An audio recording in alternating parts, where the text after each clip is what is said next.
আলাইকুম, আমার চ্যানেলে আপনাদের স্বাগত জানাই। আজকে আমি আপনাদের রান্না করে দেখাবো করলা আলু ভাজা। তার জন্য আমি নিয়েছিলাম কয়েকটা করলা এবং আলু। এই করলাগুলোকে খুব ভালোভাবে জল দিয়ে ধুয়ে টুকরো টুকরো করে কেটে নিয়েছি এবং এর মধ্যে থাকা বীজগুলোকেও বেছে নিয়েছি।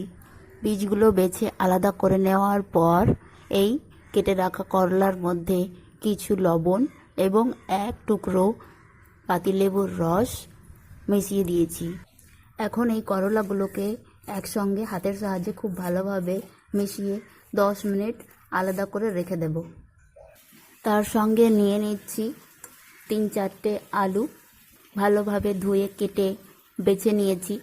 এবারে দুটোকে একসঙ্গে মিশিয়ে নিয়ে করলা ভাজা তৈরি করব।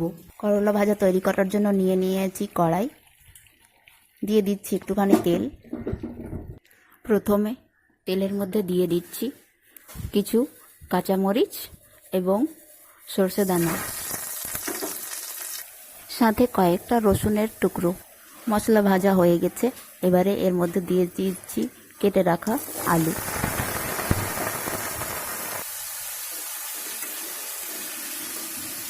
আগে থেকে লেবু লবণ মাখিয়ে রাখা করলার পিসগুলো অনেকটাই নরম হয়ে গেছে। লেবু লবণ মাখিয়ে রাখার কারণে করলাগুলো আগের থেকে অনেকটা তেতো কম লাগবে। তেলের মধ্যে করলাগুলোকে দেওয়ার আগে আমি এই করলাগুলোকে আর একবার একটুখানি জল দিয়ে ভালোভাবে ধুয়ে পরিষ্কার করে নিচ্ছি।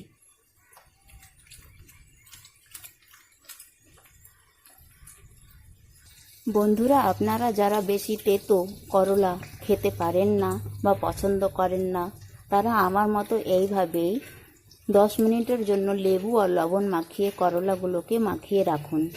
তারপর জল দিয়ে ধুয়ে রান্না করুন। এতে খাওয়ার সময় অনেকটাই তেতো কম লাগবে এবং খেতেও ভালো লাগবে। এবারে আলুর মধ্যে দিয়ে দিচ্ছি করলা, 2-3টে কেটে রাখা পেঁয়াজ, একটু লবণ ও হলুদ।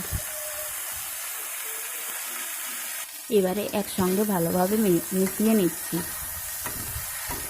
সবগুলোকেই একসঙ্গে ভালোভাবে মিশিয়ে নিলাম।